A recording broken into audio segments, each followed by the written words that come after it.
Olá, tá no ar o Profissão Estudante. Hoje vamos falar de educação financeira com o assessor de investimentos, Rafael Valim. Rafael, obrigada por estar aqui com a gente. Prazer é meu, Bruna. Rafael, por que os jovens brasileiros, de forma geral, não sabem administrar suas finanças? Bom, esse problema não é só dos jovens brasileiros, é um problema global. E isso faz assim, as pessoas realmente não têm a educação financeira, isso em escolas, mesmo na faculdade. É um fenômeno que acontece no mundo inteiro, tá? Eu entendo assim, a principal dificuldade que o jovem tem em relação ao adulto é entender o valor do dinheiro. E ele tem muita dificuldade disso. Então assim, as coisas para ele, como normalmente a receita não vem de uma forma muito adequada e os sonhos quando a gente é jovem é muito grande. Então é difícil você equilibrar essa balança. Tá? Então a primeira ideia que eu acho importante um jovem ter é entender um pouco mais sobre o valor. O que é o valor? O valor, vamos dizer assim, ó, o dinheiro, você chega num lugar e uma coisa custa R$50, por exemplo, e você fala assim, tudo bem, eu vou comprar, eu quero comprar isso. Aí você tem que, primeira coisa, se perguntar, isso realmente vale R$50? Será que eu em outros lugares não conseguiria gastar menos? É muito importante a gente comprar bem. Isso é uma coisa muito, muito, muito importante. É uma primária, básica, assim, fundamental isso. O segundo ponto é você entender se você realmente precisa disso. Tá. E isso, com jovens, é muito difícil. Tá? Porque precisa de natural. tudo. Tudo é para ontem. O imediatismo é uma coisa que pesa bastante também. Tá? Entendi. O valor do dinheiro no tempo, como é que ele é definido? Mais ou menos dá para explicar? Bom, a gente pode tentar, existem várias formas de explicar o dinheiro no tempo, né? Mas vamos pensar no jovem, tá? Fazendo esse recorte. O que eu acho mais importante para um jovem? Ele entender assim, que mesmo os objetivos que ele tenha grande, de alto custo, ele pode conseguir. Ah, legal. A única coisa que ele tem que fazer é saber dividir isso. Vamos supor, se uma coisa custa 1.000, ele tem que saber assim, ó, eu vou guardar R$100 por mês. Mas ele tem que anotar isso. É muito importante anotar, escrever, colocar isso no papel, entendeu? E saber que toda vez que eu guardei os R$100, eu alcancei um objetivo. Tá? Então você tem que alcançar pequenos objetivos até alcançar o macro. Eu acho que essa é talvez a principal lição para um jovem no começo assim, de vida. Tá? Tomar cuidado para você não se endividar, porque aí entra o dinheiro no tempo a favor do banco, né? Que é a hora que você vai pagar os juros. Tá? Então o banco ele vai te dar o dinheiro hoje, vai te dar esse produto hoje, mas ele vai te cobrar muito caro por isso. É muito melhor você esperar, ter um pouco de paciência, de calma, e você vai atingir seu objetivo, entendeu? A não ser em casos de emergência, né? Acho não, vamos entender que na emergência faz parte, a gente às vezes tem que, vai acontecer. No entanto, é importante a gente guardar um dinheiro para a emergência. Ah, legal, entendi. A gente entra já num segundo estágio, tá? Um pouco maior. Quando a gente trabalha com dinheiro, a gente tem que sempre pensar o seguinte, você recebeu um dinheiro, então você tem que automaticamente guardar uma parte. Isso tem que ser definido. Existe um conceito de investimento que diz assim, você poupa aquilo que você ganha, não o que sobra. Ah, é? Você não vai esperar sobrar um dinheiro para que então você guarde esse dinheiro ou invista ele. Na hora que você receber o seu dinheiro, você já tem que saber quanto que você quer investir, quanto que vai deixar guardado, entendeu? Isso é muito importante de ser feito. É uma coisa que a gente tem que fazer. O dinheiro sendo investido todo mês, e você tem que ter ele como um gasto. Tá? É como se você estivesse pagando uma conta de água, de luz, de telefone, ele está junto com essa lista ali. Então eu vou pagar R$50 de água, 50 de telefone e 50 vai ser investido. Como é feito um planejamento básico de custos, de ganho e custo? Olha, um planejamento, vamos falar assim, a coisa acho que mais simples de você fazer seria você simplesmente anotar, pega 2 folhas, uma você anota tudo aquilo que você recebe, como você recebe e quando você recebe. Tá? Do outro lado você vai anotar seus gastos, quando você gasta, como você gasta, em que dia que você gastou isso. Então as pessoas normalmente têm um primeiro problema de fluxo de caixa, vamos entender assim, né, que é a hora que ela se endivida, simplesmente porque às vezes ela recebe no dia 10, mas ela tem várias contas no dia 5. Tá. Então uma simples troca de datas já ajudaria essa pessoa a não entrar num cheque especial ou se endividar. Tá? Agora, uma vez que você definiu essa planilha que você escreveu, pegue um caderno mesmo, não precisa fazer uma planilha no Excel, nada muito complexo. Tá? Existem também bons aplicativos no mercado hoje, muitos são gratuitos, então é muito fácil de usar isso. E você tem que sempre controlar quanto que você quer gastar por mês. Então, vamos supor, se você recebe R$1.000 e você tem que dizer assim, olha, eu aceito gastar 800. E você vai lançando todos os seus gastos. Quando você atinge esses R$800, o mais correto é você parar de gastar. No começo, as pessoas vão atingir isso muito cedo. É muito curioso isso, porque o jovem ele acaba gastando muito rápido o dinheiro. E ele acaba, vamos supor, às vezes em 10 dias, 15 dias no máximo, ele consumiu mais de 70% da sua renda. Então, é importante ele saber distribuir melhor isso no tempo. Legal. Tá? Manter mais dinheiro parado, vamos dizer assim, alocado, investido, tá? Do que ele simplesmente consumir isso muito rápido. A gente teria, então, nesse planejamento a receita, né? O que a gente recebe, o que a gente Isso, gasta perfeito. e o que investe. E o que investe. Então, com isso você vai ter um saldo. Tá? O importante é que o seu saldo sempre seja positivo, lógico. Importante. E aí você vai ter, dentro do seu saldo, é importante a gente não confundir o saldo que está na sua conta corrente com o dinheiro que está sendo investido. São duas coisas separadas, tá? Mas vamos supor assim, de R$1.000 você gastou 700, investiu 250 e sobrou R$50 na sua conta corrente, tá? É assim que essa planilha deve ser vista no final dela. Legal. Entendeu? E uma pessoa normalmente não deve gastar mais do que 50% com os seus gastos pessoais. O que eu quero dizer com isso? Água, luz, transporte, tá? Isso é muito importante. Esses são os gastos pessoais, os básicos? Isso, todos os seus gastos vão for da casa. Água, luz, telefone, um aluguel, enfim, você tem que conseguir equacionar isso. Por que é muito importante a gente não gastar mais do que 50%? Porque o jovem ele precisa cada vez mais estudar, ele precisa fazer mais cursos, ele precisa desenvolver mais técnicas, e isso também tem um preço. Então é importante que ele também invista nele como um profissional. Ah, que legal. Então, se ele acaba gastando muito dinheiro com o pessoal, ele vai ter que cedo ou tarde investir no profissional para ele conseguir ter mais dinheiro, mas aí não sobra um dinheiro de investimento para objetivos que ele quer de vida. Isso é bem importante a gente saber também. Legal. O objetivo de vida é um objetivo, aquele sonho que você tem, uma casa, uma viagem, a família, um curso, às vezes também pode ser de educação, e você tem investimentos que eles são prioritários. Tá? Que, vamos supor, você vai investir vamos supor, você precisa comprar um carro, uma roupa, ou você precisa fazer um curso. Enfim, são gastos que eles são voltados a um objetivo seu como profissional. De curto prazo. Mais de curto prazo, exato. Mais imediato, correto. Rafael, a gente continua falando no segundo bloco, então. Tá bom? E agora, vamos ver o que está rolando na Unifeob?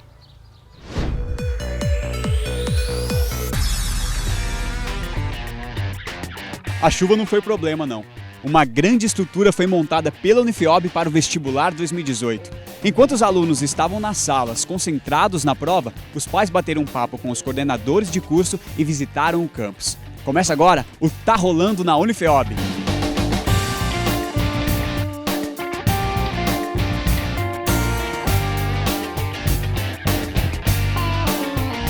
A esposa do Edson não queria nem saber de estudar. Até que ele e a filha deram aquele empurrãozinho num domingo chuvoso, compareceram ao campus da Unifeob. Ela achou que estava muito velha para isso, mas tá aí firme e forte. Tudo preparado com muito carinho para o Gabriel assim que ele chegasse. Ele veio de Espírito Santo do Pinhal com uma meta: que nenhuma dificuldade atrapalhe sua caminhada até o término do curso de contabilidade. Na hora que eu cheguei, eu já tinha um lugar preparado para mim já entrar direto na porta, ainda mais que estava chovendo para não pegar a chuva assim, e acessibilidade assim para entrar também na sala, assim, tudo reto, não tinha muitas rampas assim alto, porque aí a cadeira podia dar uma empinada, mas a acessibilidade foi muito boa, porque eu já saí direto na porta para fazer a prova. Eu sempre achei a Unifeob a melhor faculdade assim da região, e por na minha cidade não ter contabilidade, que é o curso que eu vou fazer, eu escolhi a Unifeob para eu fazer. E ele conta com um apoio pra lá de especial. A gente fica, bem ansioso, mas a gente quer o melhor para os nossos filhos, então a gente vai à luta junto com eles, O Leonardo já tentou em outras oportunidades fazer um curso superior, mas nunca se dava bem com as escolhas. Vindo ao universo Unifeob e conversando com os estudantes de arquitetura, ele notou um diferencial que poderia selar o seu futuro. A estrutura é top, gostei muito. Bem melhor do que outras faculdades. Então, eu resolvi escolher aqui. Enquanto esperavam os filhos que faziam o vestibular, os pais puderam tomar um belo café da manhã enquanto ouviam sobre o método de ensino do centro universitário. Garantir com que nenhum sonho seja adiado. E o resultado, quando que sai daqui da prova? O resultado sai na terça-feira, no final da tarde, então a partir de quarta-feira já começam as matrículas. E aí até o dia 10 de novembro existe uma condição especial para esses matriculados que vierem e principalmente esses que estão aqui. Essa ideia é apresentar a nossa estrutura, o nosso projeto pedagógico, o nosso conceito perante o MEC, que são os nossos grandes diferenciais, né? E porque a propaganda acaba levando, induzindo as pessoas, né, sem a devida avaliação. E para a gente é motivo de orgulho poder mostrar a nossa casa, poder mostrar o nosso projeto e mais do que tudo, a gente poder apresentar as pessoas que trabalham no processo de formação. Um período de indecisões e escolhas nem sempre certeiras. Mas com esses jovens, pelo menos, isso não aconteceu não, pois eles escolheram a melhor da região. Esse foi mais um Tá Rolando na Unifeob. Eu fico por aqui e até a próxima.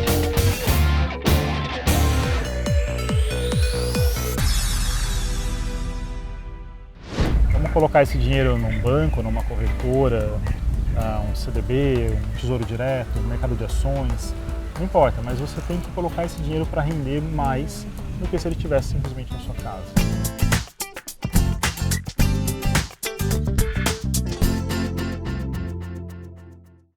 Universo de oportunidades é saber que você está na maior infraestrutura da região.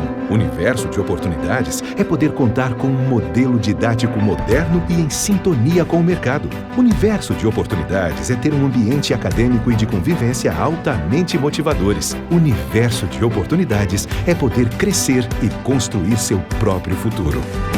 Unifeob, entre as top do Brasil e a primeira da região, segundo o MEC. Estamos de volta agora com o Mundo Agro. Olha só.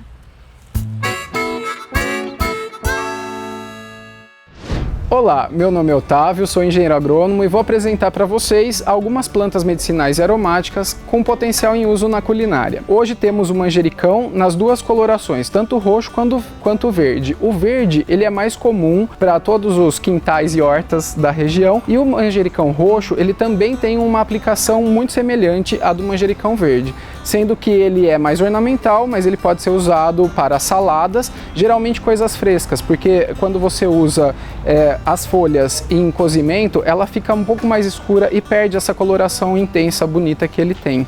O manjericão verde e o roxo, eles podem ser usados para tempero de carnes, peixes e aves. Além do que, as folhas podem ser consumidas em salada in natura, com um leve molho feito com limão, mostarda e um pouco de sal. Tempera as folhas todas do manjericão, só manjericão, fica uma salada muito refrescante e com um sabor muito diferente. O manjericão e todas as outras ervas, eles podem ser cultivados em locais que batam pelo menos 4 horas de sol direto sobre eles. Então uma janela de cozinha, um pedaço do quintal, mas tem que bater pelo menos 4 horas de sol. Aí você pode ter a erva fresca e colher sempre que você for usar no seu dia a dia. No próximo programa falaremos um pouco mais sobre o alecrim. Até lá!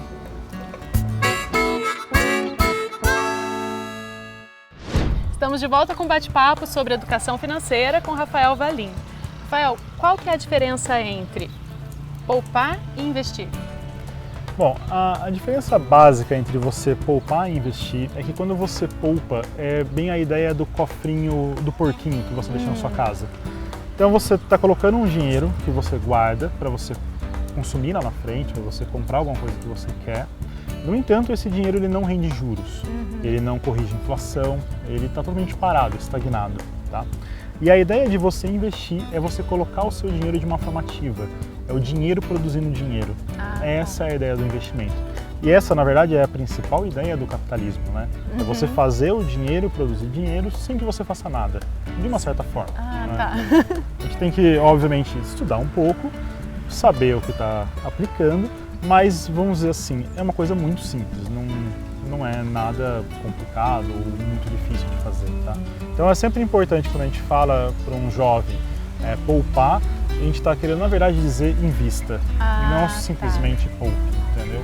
Vamos colocar esse dinheiro num banco, numa corretora, um CDB, um tesouro direto, um mercado de ações, não importa, mas você tem que colocar esse dinheiro para render mais do que se ele estivesse simplesmente na sua casa. Tá? Uma outra dica também que eu acho muito importante é o seguinte, quando você investe, lá no primeiro bloco a gente falou sobre escrever num papelzinho, deixar anotado, etc. Quando você não faz isso, você simplesmente fala assim, eu vou começar a investir porque amanhã eu quero fazer tal coisa, e você não define metas, esse dinheiro ele fica à deriva. E cedo ou tarde você vai falar assim, eu não estou conseguindo chegar onde eu quero. E aí você pega esse dinheiro e compra em outra coisa, gasta numa viagem, numa coisa mais imediata, entendeu? Então é sempre importante você escrever e anotar para você saber onde você quer chegar. Isso é fundamental. A questão de investir num negócio ou numa startup também é um investimento interessante?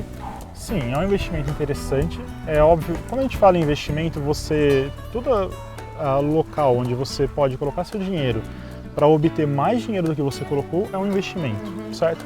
No entanto, a gente tem que entender o seguinte, existem coisas que podem te dar mais dinheiro ou menos dinheiro, existem coisas que têm mais risco ou menos risco. Então, quando a gente fala de uma startup, por exemplo, ou você quer abrir seu próprio negócio, tá? Isso, obviamente, é válido, pode gerar muita receita, mas ela tem um risco maior. Tá? Por ter um risco maior, a gente tem que ser um pouco mais cauteloso. E tem um investimento de tempo também, né, nesse caso? Tem, com certeza, com certeza. Você vai gastar bastante tempo para fazer isso. Você vai ter como é que eu posso dizer assim, você não tem uma garantia real desse retorno, porque você, na verdade, está trabalhando com números e com dados que você pressupõe que estão corretos. Isso é uma dificuldade bem grande. Mas, particularmente, eu incentivo bastante as pessoas a fazerem isso. Eu acho que é muito importante você acreditar na sua capacidade, acreditar no seu empenho e buscar fazer aquilo que você acha que está certo, entendeu? Isso é super legal, assim, acho que vale muito a pena de fazer mesmo. A gente é capaz de dar conta da própria vida financeira sem a ajuda dos pais, por exemplo? Isso assim, ao longo da vida, né? A gente precisa pensar na nossa aposentadoria, por exemplo? Eu acho que nós somos obrigados a pensar, né? A gente não tem muita escolha. Eu acho assim que o ensinamento que os pais transmitem, ele é válido e ajuda a criar alguns alicerces financeiros, né? Mas é muito importante que a gente tome as rédeas disso quanto antes. Porque eu costumo dizer assim, é muito importante que desde uma criança ela já aprenda o que é ganho e o que é despesa. Tá? Isso acontece pelo seguinte, quando você tem esse ganho ainda pequeno e você começa a lidar com esses números, você começa já desde cedo a criar algumas premissas que vão estar lá no seu inconsciente. E isso vai ajudar você a tomar uma série de decisões. A psicologia financeira mostra muito isso. Tá? Existe isso? Sim, existe, é comprovado. E a gente tem, inclusive, até estudos já acadêmicos, prêmio Nobel, estudando em cima disso. E a gente realmente sabe que você trabalhar junto com uma criança, um jovem, quanto antes você aprende, melhor é lá no futuro. Tá? Quanto à aposentadoria, eu entendo assim, que todo investimento que você faz lá, quando eu digo assim, qual é um dos seus sonhos? Um dos sonhos de toda pessoa tem que ser a aposentadoria. Isso porque eu acho que, por mais que você goste de trabalhar, um dia você quer parar. Ou um dia você talvez seja obrigado a parar. E a energia muda, né? A energia muda, você às vezes quer mudar de áreas, de cidade, né? Viveu a vida inteira, vamos para o interior, quer morar na praia. Então, você talvez vai lidar com uma mudança de vida e muita gente escolhe normalmente a aposentadoria para fazer isso. A hora que ela se sente livre, né? Filhos já estão crescidos, a vida está ganha, vamos dizer assim, eu já trabalhei tudo que eu precisava trabalhar e agora é a hora de você se aposentar. Para isso, eu entendo que você pode investir em ativos de longo prazo. Normalmente, ações é um investimento aconselhável, mas tem bastante cautela com relação a ele. E você pode também investir, vamos supor, em títulos públicos de longo prazo. Existem títulos que vencem em 2035, 45, 55, que podem ajudar no planejamento financeiro voltado para a aposentadoria. Legal, Rafael, a gente fala mais sobre isso e sobre outras coisas no próximo bloco. Tá joia. Agora, dicas da Dani, fique de olho. Oi pessoal, bem-vindos mais uma vez ao quadro Dicas da Dani, e no quadro de hoje nós vamos falar um pouco sobre a questão da escolha da primeira profissão e a intensidade, a preocupação que os jovens trazem em relação a isso. Então muitos dos jovens que me procuram, eu percebo uma preocupação muito grande, uma responsabilidade muito grande, um peso muito grande e uma preocupação inclusive com o erro, medo de errar na escolha, medo de não dar certo, medo de não ser capaz e medo de não conseguir sustentar isso por muito tempo. Uma coisa que a gente precisa saber é que a escolha da nossa carreira não precisa ser para a vida toda. Hoje a carreira ela é entendida como ciclos. O grande diferencial é que a gente faça a nossa melhor entrega durante aquele ciclo de carreira. Eu, por exemplo, que hoje atuo na área de RH, já trabalhei na área de planejamento, já trabalhei na área de projetos, já trabalhei na área financeira e eu digo que hoje eu estou RH. O que não significa que daqui para frente eu seja RH para a vida toda. Pode ser que eu trilhe outras experiências e isso é super natural, é super bem-vindo. Quando a gente traz essa responsabilidade de escolher uma carreira para a vida toda, os jovens muitas vezes trazem esse peso, mas não é deles. A gente acaba identificando que é muito mais uma crença do pai e da mãe, que na época que tiveram que escolher as suas carreiras, realmente era a única opção a ser trilhada. Os tempos mudaram e a gente precisa mudar com tudo isso. Então que essa dica traga mais leveza, mais tranquilidade na escolha da sua profissão, que pode ser feita e construída por ciclos, mas não precisa ser para a vida toda. E se for para a vida toda, tudo bem também. Obrigada, pessoal, e até o próximo quadro.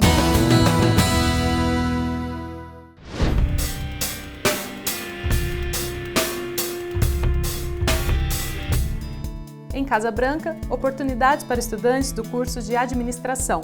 Em Divinolândia, oportunidades para estudantes do curso de Administração. Em Espírito Santo do Pinhal, oportunidades para estudantes do curso de Administração. Em Mococa, oportunidades para estudantes do curso de Química, bacharelado. Em Mogi Guaçu, oportunidades para estudantes do curso de Marketing. Em Santa Cruz das Palmeiras, oportunidades para estudantes do curso de Fisioterapia. Em São João da Boa Vista, oportunidades para estudantes dos cursos de Administração e Ciências Contábeis. E em Tambaú, oportunidades para estudantes dos cursos de Administração, Ciências Contábeis e Marketing. Se você se identificou com uma oportunidade, entre em contato com Conexão pelo telefone 19 3634 3228 ou pelo Facebook, @NDI Unifeob.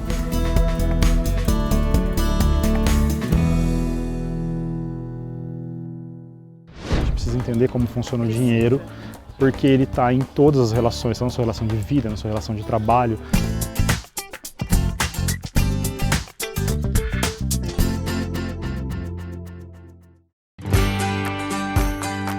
Quem planta, colhe. Engenharia agronômica, nota máxima no MEC. Parabéns, Unifeob, por mais esta grande conquista. Unifeob, universo de oportunidades para você.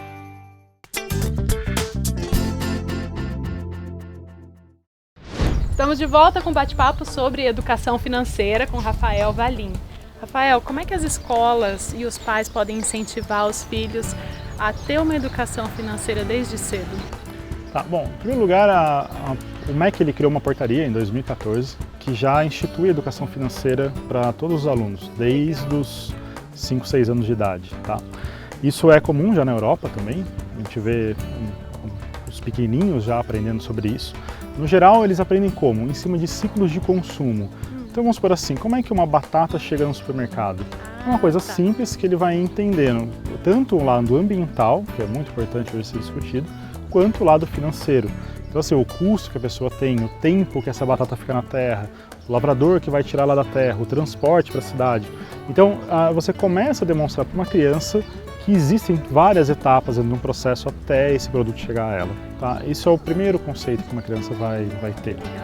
A parte já de investimento, lá fora a gente pode dizer que ela começa já na casa de uns 6 a 8 anos. Você tem alguns jovens que já começam a investir e você tem primeiros detalhes, as primeiras informações sobre um mercado de investimento. Tá?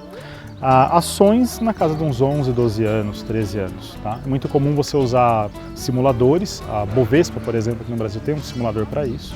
Então, os jovens poderiam aprender usando esses simuladores. Mas as escolas elas têm que trabalhar em cima de jogos, tem que ser um ensinamento bem lúdico. Tá? Você poderia trabalhar também junto as próprias disciplinas, né? Vamos supor, na matemática, você trabalhar uma questão de juros, mas uma operação que seja financeira e não uma operação que envolva só laranja com maçã, enfim, sabe? Você pode melhorar isso, assim. A escola ela dá muito as matérias de uma forma muito dividida, sabe? Para o adulto, eu entendo assim que existem muitos cursos hoje disponíveis, muitos cursos são à distância. Existem alguns até locais, esporádicos, mas existem aqui na cidade também. Isso pode aproveitar e ser ensinado para um adulto, tá? O investimento, eu entendo assim que no caso do adulto, quanto antes ele começa a fazer, mais capacitado ele chega. Tá? Eu gosto de dar um exemplo assim, ó, o maior bilionário do mundo hoje, o maior não, o segundo maior, né, Warren Buffett, ele comprou sua primeira ação aos 11 anos. Então é uma coisa assim, ele sabia pouco de mercado, ele comprou 2 ações, que hoje, vamos supor, 2 ações de Petrobras custam R$30, qualquer pessoa pode comprar isso também, você entendeu? E ele fez uma pequena aposta ali. Comprou, ganhou um pouquinho e foi experimentando isso. É importante que isso seja feito tanto pelo lado dos simuladores quanto pelo lado real. Tá? E eu entendo que a educação financeira ela tem como um projeto fundamental. A gente vive no mundo capitalista, a gente precisa entender como funciona o dinheiro, porque ele está em todas as relações, está na sua relação de vida, na sua relação de trabalho. Então a gente fala, você aprende história, você aprende matemática, mas você também tem que aprender. As pessoas vão na escola de futebol, né? Por que não fazer educação financeira? E perder o medo de falar de dinheiro também, né? Sim, total. O dinheiro você tem que lidar com ele de uma forma direta, tá? Não é um bicho-papão, não importa se você tem muito dinheiro ou se você tem pouco dinheiro. Tá? Se você está endividado ou não, você tem que sempre lidar com ele de uma forma positiva. Tem que trazer para perto. Eu costumo brincar, é como se fosse um cachorrinho ou uma criança que está ali, você não pode desgrudar dele. Você sempre tem que olhar para ele e saber, putz, hoje eu fugi, esse mês eu gastei demais.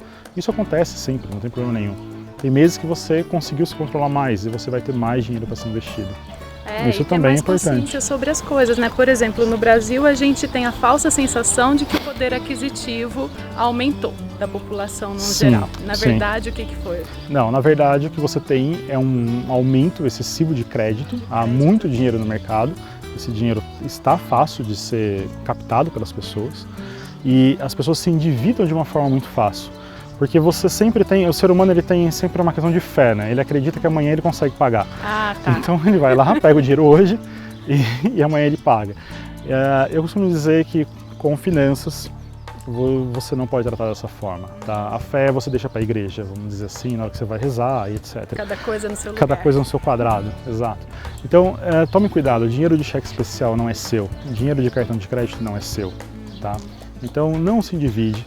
Busque sempre entender assim, se você ganha X, eu tenho que gastar em cima de X. Tá? Não importa se você fala assim, pô, mas a minha vida não vai ser a vida que eu quero. Tudo bem, mas não se iluda, porque cedo ou tarde o mercado financeiro ele vai te cobrar.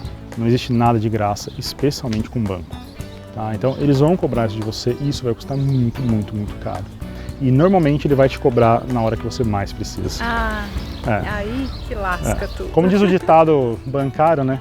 Banco é aquele que te dá uma sombrinha no dia que está de sol e te pede de volta no dia que está chovendo. É bem assim que funciona, entendeu? Então tome muito cuidado com isso. Agora o cartão de crédito, se a gente pagar a fatura total no dia do vencimento, tudo bem? Não, tudo bem. Aí não tem problema nenhum, porque você não entrou no rotativo do especial, né, do cartão de crédito. E ali é que mora o grande problema do cartão, né, que tem juros, etc. Você pagar a parcela mínima que aparece, eu até acho que isso deveria ser proibido, não existe esse negócio de pagar a parcela mínima, entendeu? Você tem que sempre saber o quanto você gasta e quanto você pode pagar. Por isso que lá na planilhinha existe o como, né? Então onde você gastou, como você pagou isso. Então eu paguei no cartão de crédito, então tá bom, então eu já sei que isso daqui vem para o próximo mês, entendeu? Então tá ali, é muito importante eu entender como que você está gastando o seu dinheiro. Legal, Rafael, muito obrigada pelas dicas. Obrigado a vocês. E agora a gente vai ficar com o quadro de boa, se liga aí.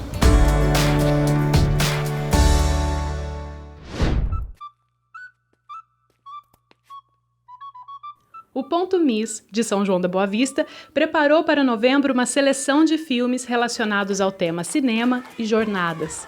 Na próxima terça-feira, dia 7, a premiada animação O Menino e o Mundo, do brasileiro Ale Abreu, abre a mostra do mês. O longa conta a história de um menino que, sofrendo com a ausência do pai, deixa a aldeia e descobre um mundo fantástico, encarando questões do mundo moderno sob sua ótica de criança. A sessão começa às 7h30 na sala Dílio de Anelli, do Teatro Municipal, e a entrada é franca.